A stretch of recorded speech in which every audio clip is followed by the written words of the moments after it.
नमस्कार दोस्तों, कैसे हैं आप। केवीएस एनवीएस के इस पोर्टल पर हिंदी कैंपस की ओर से डॉक्टर दीनदयाल आपका स्वागत करता है और इस उद्देश्य से कि अगर पाना है मंजिल तो अपना रहनुमा खुद बनो।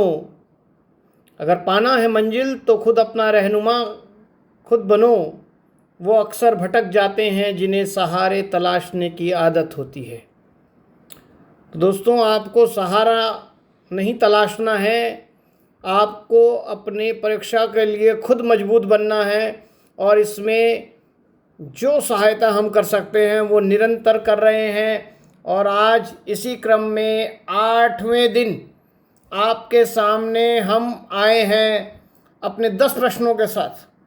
चलिए पहले प्रश्न की ओर चलते हैं। और पहला प्रश्न जो आपके लिए दिया है वह एक मुहावरा है, नाच न जाने आंगन टेढ़ा। क्या ये मुहावरा है? क्या यह एक वाक्य है पहले, या ये एक लोकोक्ति है? इस तरह की चीज़ों को थोड़ा सा ध्यान देना पड़ेगा, पहली बात। दूसरी बात ये कि ये लोकोक्ति है या मुहावरा, वो हमारा प्रश्न नहीं है। अभी हमारा प्रश्न ये है कि ये एक वाक्य के रूप में है, तो ये कैसा वाक्य है? तो वाक्य के आपने कई रूप पढ़े होंगे। रचना के आधार पर सरल वाक्य, संयुक्त वाक्य, मिश्र वाक्य, अर्थ के आधार पर पढ़े होंगे। तो आप देखें और बताएं कि ये कैसा वाक्य है। आप देखें, चौथे विकल्प से चलते हैं तो आप देखते हैं इसमें लिखा है एक क्रिया। क्या ये एक क्रिया का वाक्य है? तो आप देखेंगे इसमें तो क्रिया ही नहीं है, तो ये एक क्रिया का वाक्य नहीं है। क्या ये अपूर्ण क्रिया का वाक्य है? अपूर्ण क्रिया तब होती है जब क्रिया से अर्थ का ठीक से बोध नहीं होता, लेकिन अर्थ का बोध तो हो रहा है और क्रिया इसमें दिख नहीं रही है, तो यह अपूर्ण क्रिया भी नहीं हुई। यह वाक्य नहीं है। क्या ये वाक्य नहीं है? तो एक शब्द भी अपने आप में वाक्य हो सकता है, जो पूरे अर्थ की अभिव्यक्ति देता है वो एक वाक्य होता है। तो ये वाक्य तो है। तो मैं क्या कहूँ, ये वाक्य नहीं है? तो ये वाक्य है, लेकिन इस पूरे वाक्य में कोई क्रिया नहीं है, ये क्रियाहीन वाक्य है। ठीक है, ध्यान रखना। वाक्य विज्ञान में से ये प्रश्न आपके लिए दिया है, तो ये वाक्य जो है क्रियाहीन वाक्य है। ठीक है, जिसमें क्रिया नहीं है, जबकि एक वाक्य के लिए कम से कम एक क्रिया का होना ज़रूरी है। जैसे आप लिखते हैं जा, तो ये जा भी एक वाक्य है। घर जा, आप किसी को कहते हैं, ये भी एक वाक्य है। और आप किसी को कहते हैं तू घर जा, ये भी एक वाक्य है। लेकिन ये स्पष्ट हो रहा है कि हर वाक्य में कम से कम आपको एक क्रिया का होना ज़रूरी है, लेकिन यहाँ पर कोई क्रिया नहीं है और फिर भी वाक्य बना है। ठीक है, इसे क्रियाहीन वाक्य कहा जाता है भाषा वैज्ञानिक शब्दावली में। चलिए दूसरे प्रश्न की ओर चलते हैं। और दूसरा प्रश्न है समास का। किस शब्द में अव्ययी भाव समास नहीं है? अब अव्ययी भाव समास में क्या होता है? जो पहला पद होता है, एक पद हमारे पास होता है, जो एक पद हमारे पास होता है जो अव्यय होगा और दूसरा पद पद होगा। लेकिन पहला ही पद अव्यय हो ये ज़रूरी नहीं, लेकिन एक पद अव्यय होगा, चाहे शुरू में हो और चाहे आखिरी में। उसे अव्ययी भाव समास कहेंगे। आप यहाँ देखें, यहाँ दिया है आजन्म। आजन्म का मतलब क्या हुआ? जन्म से। और अजन्मा का अर्थ क्या हुआ? आजन्म का मतलब हो गया जन्म से, और अजन्मा का हुआ जन्मा ही नहीं, जो जन्मा ही नहीं। और आजीवन का हुआ जीवन भर, और आमरण का हुआ मरण तक। ये हुआ, ये तीनों विग्रह हो गए। अब आप बता सकते हैं कि अव्ययी भाव समास कौन सा नहीं है? तो आप देखें इसमें कि ये मरण तक लिखा है, इसमें ये आ का प्रयोग तक के लिए हुआ है। आजीवन में आ का प्रयोग भर के लिए हुआ है और आजन्म में से के लिए हुआ है, क्योंकि अव्ययी के अपने अर्थ नहीं होते। ये जो एक विग्रह देख रहे हैं आप, जन्मा ही नहीं, इसमें एक नेगेटिव फॉर्म का वर्णन नहीं। और जब दो पद मिलकर एक नया पद बनाते हैं, दो पद मिलकर एक नया पद बनाते हैं और वो निषेधात्मक रूप में चला जाता है, तो वो हो जाता है क्या? नंज तत्पुरुष समास। ठीक है, इसलिए ये जो अजन्मा है, ये अव्ययी वाले कॉन्सेप्ट में होने पर भी अव्ययी भाव समास नहीं कहलाएगा, क्योंकि ये नेगेटिव फॉर्म में चला गया। इसलिए इसका आंसर क्या है कि यहाँ अव्ययी भाव समास किस में नहीं है? अजन्मन में नहीं है। ठीक है, स्पष्ट हो रहा है कि नहीं हो रहा है? चलें आगे। तो चलें आगे नेक्स्ट क्वेश्चन की ओर। तीसरा प्रश्न आपके सामने है, चुल्लू भर पानी में डूब मरो। मैं नहीं कह रहा हूं तुम्हें, चिंता ना करो, मेहनत कर रहे हो, सफलता हासिल होगी। चुल्लू भर पानी में डूब मरो, इसमें कौन सा विशेषण है? अब इसको बहुत बारीकी से देखना है, ये बहुत ढूंढ कर मैंने आपके लिए वाक्य निकाला है। अधिकतर बच्चा क्या करता है, ये पानी शब्द को देखते ही वो जानता है पानी एक लिक्विड फॉर्म है, इसको हम मेज़र कर सकते हैं, इसको हम गिन नहीं सकते, और इसलिए वो संख्यावाचकों को छोड़कर सीधा परिमाण में आंसर ढूंढने लगेगा, या तो इसमें या इसमें।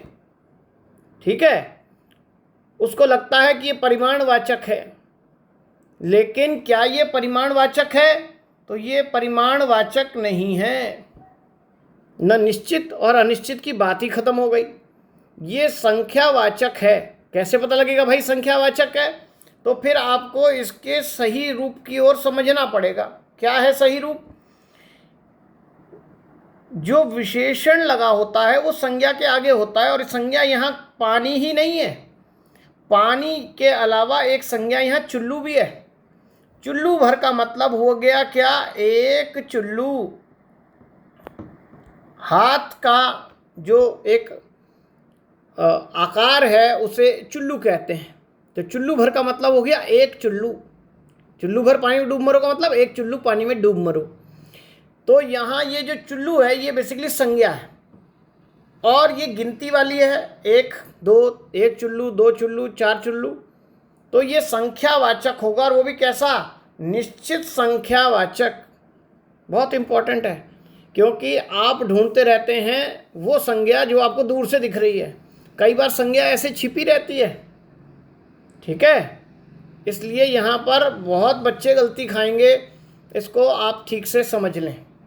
चलिए अगले प्रश्न की ओर चलते हैं, चौथे प्रश्न की ओर। और अच्छे लग रहे हो मेरे द्वारा चुने गए प्रश्न तो आप इसे लाइक करें, सब्सक्राइब करें, और अपने फेसबुक में भी इसको वीडियो को आप भेज सकते हैं। मेरी तरफ से पूरी छूट है, क्योंकि जितना ये इसका प्रचार होगा उतना जल्दी ही हमारे सब्सक्राइबर बढ़ेंगे, और 1000 सब्सक्राइबर के बाद लाइव पढ़ाने का आपको आनंद ही कुछ और होगा। ठीक है, ये जो फूल शब्द है उसका समानार्थी शब्द नहीं है। अब समानार्थी शब्द की बात की जा रही है, समानार्थी को पर्यायवाची मत समझ लेना। ये फूल के सारे पर्यायवाची हैं, ये भी पर्यायवाची है, ये भी पर्यायवाची है, सभी पर्यायवाची हैं, लेकिन प्रश्न ये है कि समानार्थी नहीं है। तो हमें पहले फूल का मीनिंग जानना पड़ेगा। फूल का मतलब होता है फूला हुआ। फूला हुआ मतलब खिला हुआ। कुसुम जो होता है वो अधखिला फूल होता है। तो और प्रसून भी पूरी तरह से खिला हुआ फूला हुआ नहीं होता है। पुष्प जो है, अगर मैं बात करूं पुष्प, पुष्प मतलब पुष्पित, खिला हुआ, ये भी खिला हुआ। तो तीन हमारे पास खिले हुए के रूप आए। पुष्प मतलब पुष्पित, खिला हुआ। प्रसून ये भी खिला हुआ। लेकिन कुसुम है जिसे हम क्या कहते हैं? अधखिला फूल। ठीक है, तो हमारे पास समानार्थी नहीं है, नेगेटिव फॉर्म का था।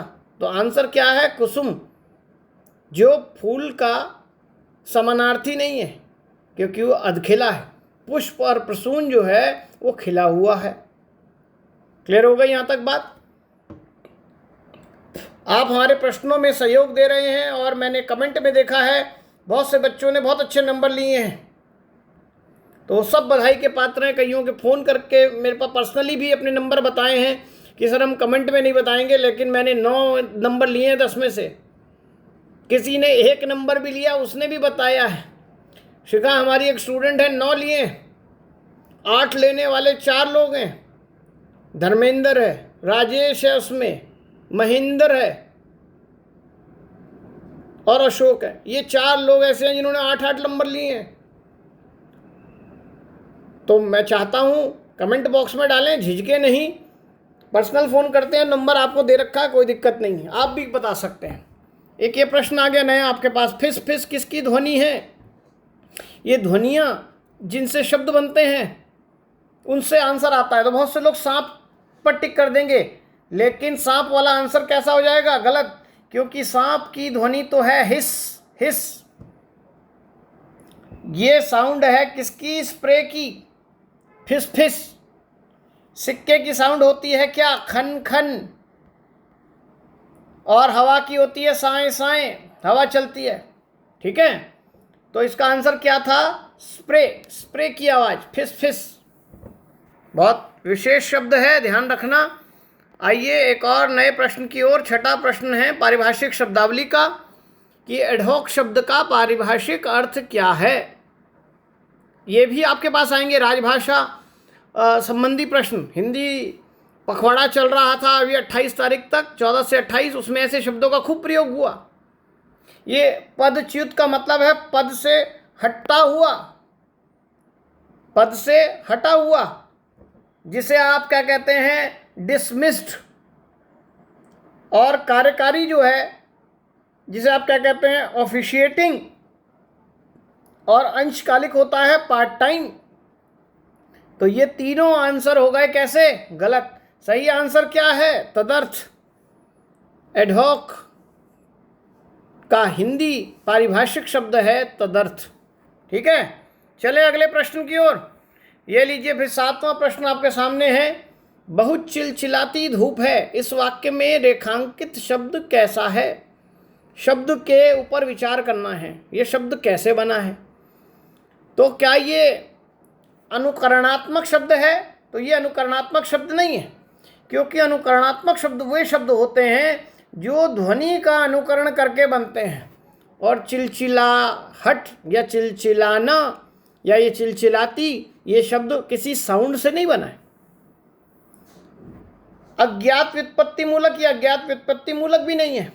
अज्ञात व्युत्पत्ति मूलक का मतलब होता है जिस शब्द की उत्पत्ति का पता ही ना हो, कहाँ से बन गया ये शब्द। ठीक है, जैसे चूहा शब्द कहाँ से बन गया, पता ही नहीं। झंझट शब्द कैसे बन गया, पता ही नहीं।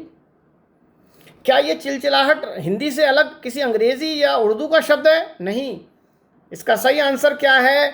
दृश्यात्मक। दृश्यों को देखकर बहुत सारे शब्द निर्मित हुए हैं। जैसे तारों को ब्लिंकिंग करते हुए देखकर हमने बनाया टिमटिमाना, तो टिमटिमाना देखकर बनाया वो शब्द भी कैसा है? दृश्यात्मक। ये सारे शब्द अनुकरणात्मक, दृश्यात्मक, अज्ञात व्युत्पत्ति मूलक, ये सब के सब किस में आते हैं? देशज शब्द कहलाते हैं। लेकिन आपको उस देशज शब्द के इस वर्गीकरण तक ले जाएगा, पेपर टफ होते जा रहा है। ठीक है, इसलिए मैं आपको डरा नहीं रहा हूँ, लेकिन सजग कर रहा हूँ कि आप अगर थोड़ा पढ़कर बैठे हैं, परंपरावादी तरीके से पढ़कर बैठे हैं, तो आप तैयार हो जाइए थोड़ा नए तरीके से प्रश्नों को जानने के लिए। देखिए, नया प्रश्न आपके पास आ रहा है कि कौन सा शब्द उर्दू का नहीं है। शब्द भंडार का ही प्रश्न है, वोकैबुलरी के बहुत प्रश्न आते हैं। अब उर्दू का शब्द कैसे जानेंगे? तो बहुत से लोग ये जो ज़मीन में नुक्ता लगा है इससे जान लेंगे ये उर्दू का शब्द है। हाँ जी, ये उर्दू का शब्द है, मैं भी कहता हूँ। लेकिन प्रश्न है कि कौन सा उर्दू का नहीं है। इसका मतलब इसमें से कोई एक तो है जो उर्दू का नहीं है। अब बाकियों में नुक्ता नहीं लगा हुआ, कैसे पहचानेंगे? मकान को कैसे पहचानेंगे कि ये उर्दू का शब्द है? तो ध्यान रखें, उर्दू के शब्दों में अनुनासिकता होती थी, मकान। जैसे जुबान को कहते थे वो जुबां, ऐसे ही मेहमान को क्या कहते थे, वो मेहमान। और ये सब जो है सब में न लग गया, इसलिए ये हैं उर्दू के शब्द ही। मकान बन गया, जुबान बन गई, मेहमान बन गया, बागबान बन गया। लेकिन ये जो शब्द दिया है महान, ये जो महान शब्द है, यह है महा नहीं हो सकता कि हम ऐसे लिख दें महा, उर्दू का महा, ये नहीं है। ये हिंदी का शब्द है महान, इसलिए यही एक शब्द है जो उर्दू का शब्द नहीं है।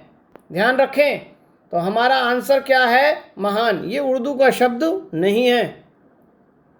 तो नुक्ते से अलग आपको मैंने एक और पहचान बताई उर्दू के शब्दों को पहचानने की, और दो तरीके हैं। अगले प्रश्नों में कभी इस पर भी चर्चा हो जाएगी आपके साथ। नेक्स्ट प्रश्न देखते हैं। 9वां प्रश्न आपके पास है, वोकैबुलरी संबंधी है ये भी, कि सुख दुख, सर्दी गर्मी आदि में एक समान जो सहनशील बना रहता है उसे क्या कहते हैं? हर स्थिति में जो अपने को बराबर रखता है, बैलेंस रखता है, तो उसका आंसर क्या होगा, इसमें से ढूंढना पड़ेगा। तो पहले मुमुक्षु का अर्थ जान ले। मुमुक्षु होता है मोक्ष की इच्छा रखने वाला, मोक्ष की इच्छा रखने वाला, ये होगा क्या? मुमुक्षु। ठीक है, मोक्ष की। लेकिन मोक्ष की इच्छा तब रखेगा आदमी जब वो सहनशील बन चुका हो, यानी मुमुक्षु से पहले उसे क्या बनना पड़ेगा? तितिक्षु। तो ये जो गुण बताया है, सुख दुख और सर्दी गर्मी में सहनशील बने रहने वाला, वो व्यक्ति कौन होता है? तितिक्षु। ठीक है। और बुभुक्षु होता है जो भूखा होता है, जो भूखा है उसे हम क्या कहते हैं? बुभुक्षु। तो हमारे पास सही आंसर क्या है? हमारे पास सही आंसर है तितिक्षु। ठीक है। सुख दुख सर्दी गर्मी सब में एक समान बने रहने वाला, ये बनने के बाद ही आप मोक्ष की इच्छा करते हैं। क्लियर हुआ? आज का अंतिम प्रश्न आपके सामने है, विलोम शब्द। ये भी वोकैबुलरी संबंधी है, शब्दावली संबंधी। तो प्रत्यक्ष का विलोम क्या होगा? अधिकतर बच्चे इसमें अप्रत्यक्ष लगा देंगे, क्योंकि वो पढ़कर आए हैं कि इसका जो रूप है वो क्या है? वो अप्रत्यक्ष है। प्रत्यक्ष लगा दीजिए, अप्रत्यक्ष हो गया। लेकिन अगर आपने ऐसा किया तो आपको नंबर नहीं मिलेगा। क्यों नहीं मिलेगा भाई? तो जाने, नियम ये कहता है कि अगर ये प्रत्यक्ष में क्या है? प्रति प्लस अक्ष, इस तरह से बना हुआ ये शब्द है और ये इसका उपसर्ग है, तो जो बदलाव आएगा इसी नियम से आएगा। तो यहाँ पर अप्रत्यक्ष अगर लिख देते हैं हम, तो वो तो बन गया क्या? अ प्लस प्रति प्लस अक्ष, यानी दो उपसर्ग और एक शब्द। जबकि हमारी रचना इस प्रत्यक्ष में केवल एक उपसर्ग और एक शब्द की है। तो अप्रत्यक्ष जो है वो उसमें एक उपसर्ग एक्स्ट्रा लग रहा है, इसलिए नियम के विरुद्ध है। तो ये जुगाड़ू शब्द तो हो सकता है विलोम का, बच्चों को समझाने के लिए हो सकता है, लेकिन व्याकरणिक नियम से ये सही नहीं है। तो क्या आंसर होना चाहिए? तो सही आंसर होगा परोक्ष, क्योंकि यहाँ पर परि प्लस अक्ष ऐसी स्थिति कहें, ठीक है, तो परि प्लस अक्ष नहीं, पर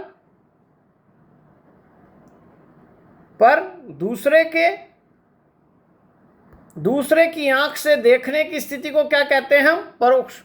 उसमें अक्ष तो है, लेकिन अक्ष से पहले एक उपसर्ग ही लगा हुआ है, दो उपसर्ग नहीं है। प्रत्यक्षहीन क्यों गलत है? क्योंकि इसमें भी प्रति भी लग गया, अक्ष भी लग गया और हीन भी लग गया। यानी इसमें क्या आ गया? इसमें आ गया आपके पास एक और रूप।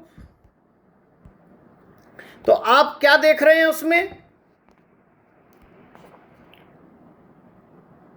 एक इसमें आ गया आपके पास प्रति, एक उपसर्ग, एक अक्ष शब्द और एक हीन प्रत्यय, जबकि हमारे पास केवल एक उपसर्ग और एक शब्द था। इसलिए ये आंसर भी गलत और ये आंसर भी गलत। यानी विलोम के लिए हमें रटना नहीं है, नियम से चलना है। अगर शब्द है केवल तो उसका विलोम जो होगा वो भी केवल शब्द में होगा, एक शब्द में। अगर वो शब्द उपसर्ग और शब्द से मिलकर बना है तो विलोम भी उपसर्ग और शब्द वाला होना चाहिए। इसलिए इसका आंसर क्या था हमारे पास? इसका सही आंसर है परोक्ष। क्लियर हुआ? आज के प्रश्न में मैंने शब्दावली ज़्यादा रखी है और आप देख रहे हैं हर बार जो हम 10 प्रश्न लाते हैं उसमें अलग अलग प्रकार के वैरायटी ला रहे हैं, जिससे आपकी सब चीज़ों की तैयारी हो जाए। जो चीज़ें आपने किताबों से नहीं समझी हैं या समझने में दिक्कत आई उन्हें हम समझा दें।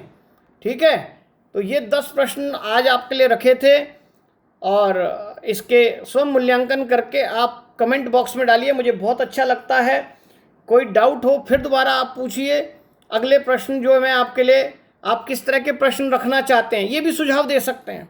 आप कहते हैं जी संधि के रख दीजिए, आप कहते हैं जी साहित्य के प्रश्न रख दीजिए, जैसा आप इच्छा रखेंगे मैं वैसे प्रश्न आपके लिए रखूँगा, क्योंकि ये चैनल आपके लिए बनाया गया है, आपका चैनल है। ठीक है, तो आपके सुझावों का इंतज़ार रहेगा। शुभ रात्रि। कल फिर मुलाकात होगी एक और नवी सीरीज़ के साथ, तब आपसे जुड़ेंगे। शुभ रात्रि।